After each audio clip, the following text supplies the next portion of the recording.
जन्ममाटी निहाती उत्साहित रहिबो कारण से जने एमिति एक साधु थिले जे देश पई देश मातृकार सेवा पई निजको उत्सर्ग करथिले एवं शेष रे दुर्बृत्त मानक हातरू तांको जीवन जाइथिला किंतु शेष मुहूर्त पर्यंत देश मार सेवा महिला मानकर जो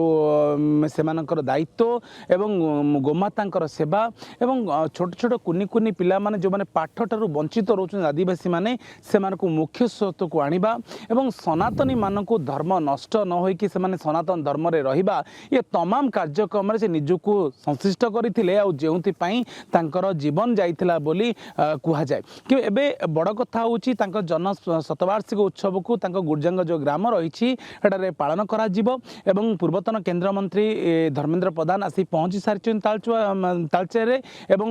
मुख्यमंत्री पाखुर मोहन चरण माझी पाखुर आरंभ करी अन्य अतिथि माने खूब शीघ्र आसी पहुँचे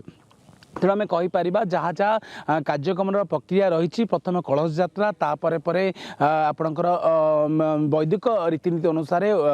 जो मैंने ब्राह्मण रही से पूजार्चना करेंगे होमयज्ञ हम और नानादी कार्यक्रम सहित सांस्कृतिक कार्यक्रम भी संध्या पर्यंत रही तेणु पृथक पृथक भाव कार्यक्रम थिबा बेले व्यापक पुलिस फोर्स माने तालचेरे मुतयन कराखापाखि 10 प्लाटून अधिक फोर्स मुतयन होती खोद एसपी तदारक कर पाखापाखि 4 ରୁ 5 जन आईएसी नेतृत्व में डीएसपी एसडीपीओ समस्ते पहुँच सारे तेणु केउना केउटी सुरक्षा व्यवस्था को भी से भाव दृष्टि दि जाए जेहेतु बड़ बड़ अतिथि माने हुंतु राष्ट्रीय स्वयंसेवक संघर अनेक कार्यकर्ता माने हुंतु बजरंग दल विश्व हिंदू परिषद कार्यकर्ता माने हुंतु एवं जलेस्फट आश्रम भी किसी ग्रामवासी भी आसुचंदी एठाकू तेणु केउना केउटी आपण कहि परिबा गोटे उत्सव मुखर कार्यक्रम भितर निहाती भाव फोकस रहिबो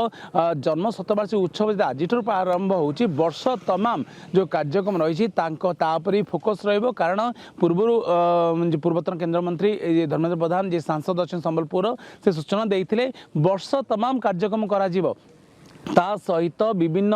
युवक मानकु तांकर बलिदान विषय जड़ित करा जिवो कॉलेज स्कूल विभिन्न सरस्वती जन्ममाटी बेस उत्साहित रही।